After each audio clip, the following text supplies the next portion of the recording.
Boa tarde à magnífica leitora, boa tarde às conselheiras e conselheiros do CONSAD e a toda a comunidade acadêmica.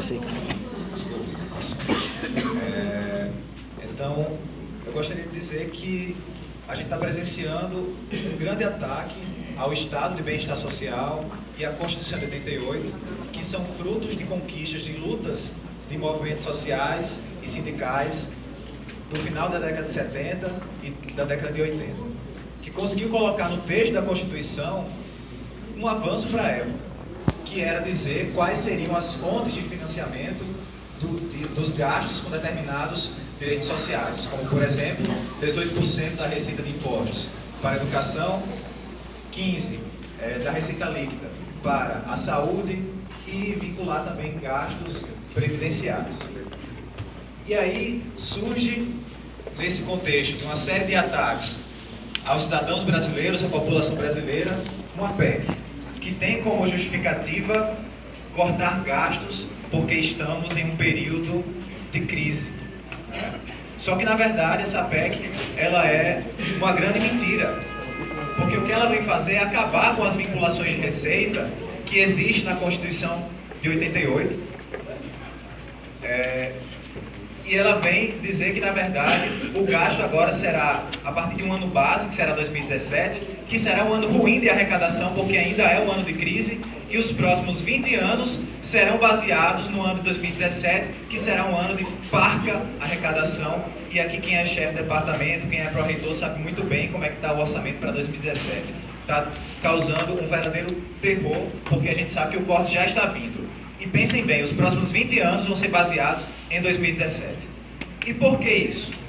Eles dizem que é por conta da crise, que é porque não se arrecada tanto quanto se gasta. Mas é mentira, já foi dito aqui que existe uma dívida pública que consome praticamente metade do orçamento. E aí, para não ser prolixo, porque eu acho que o professor Edson já explicou muito bem, inclusive você é economista,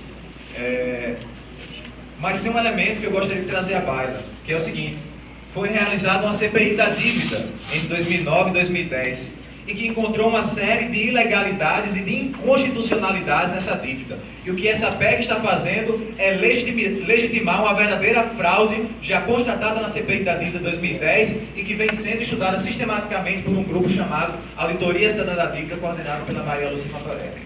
Então, o que essa PEC também está dizendo para a gente, que já está naquele programa Aponte para o Abismo, Aponte para o Futuro do governo Michel Temer, é que ele vai desvincular a receita. Não vai ter agora, o foco agora não vai ser mais em cima da arrecadação, vai ser em cima agora do que foi gasto no ano anterior, mais inflação. E qual é o problema que isso causa? É que em 20 anos nós sairemos da crise, e na verdade até entraremos em outra. Melhoraremos a arrecadação de impostos no nosso país, mas o que acontecerá com o gasto com a saúde e com a educação numa melhoria da arrecadação de impostos? O gasto com a educação e saúde vai aumentar porque estamos arrecadando mais? Não.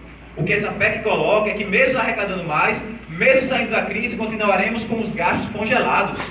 Então ela na verdade é uma PEC que tem como uma justificativa mentirosa. Certo? Então eu só queria apresentar aqui, que existem, pessoal, alternativas à PEC 241, que agora é PEC 55. Por exemplo, a Auditoria Cidadã da Dívida. O Equador já fez e liberou 70% da dívida. Ano passado nós gastamos R$1 trilhão só com dívida, cujos principais beneficiários são banqueiros nacionais, estrangeiros e fundos de pensão. E se nós liberássemos 70% de R$1 trilhão, 700 bilhões, qual foi o déficit aprovado por Michel Temer esse ano? 170. De 170 para 700, há uma distância grande. Cobriríamos o déficit orçamentário e ainda sobraria dinheiro para a saúde, para a educação, para a Previdência. Não seria necessário reforma da Previdência, não seria necessário PEC 55. Outra coisa, a Constituição, em seu artigo 153, inciso 7º, prevê a taxação das grandes fortunas, que nunca foi implementado. Outra coisa, sonegação fiscal, temos que combater. E um outro ponto que seria também uma alternativa seria inverter a carga tributária para que ela passasse a ser progressiva, certo? E para que taxasse os mais ricos, tendo em vista que percentualmente os mais pobres da classe média pagam muito mais impostos proporcionalmente do que os ricos. Esse é um ponto. O outro ponto é que eu queria dizer que a nota do Consune ela é importantíssima. Estamos sim avançando na nossa comunidade acadêmica, e isso é importante. E as falas que surgiram aqui de que é importante que essa nota ela seja aprovada por unanimidade, eu tenho pleno acordo com isso. É urgente que seja aprovada e que seja aprovada por unanimidade. Mas eu queria dizer também que o consumo está atrasado, porque a luta já está acontecendo. Os técnicos administrativos do Brasil inteiro estão em greve. São mais de 40 universidades em greve. E eu queria destacar que essa categoria que não se envergou a decisão absurda do STF de cortar nosso ponto e que numa assembleia histórica com mais de 50 técnicos administrativos realizada na terça-feira, eu falei quantos? 500. Com mais de 500 técnicos administrativos na assembleia histórica, como há pouco não se via, nós aprovamos que vamos continuar em greve e não vamos baixar a cabeça para a decisão que o STF tomou e que é uma decisão absurda. E esses técnicos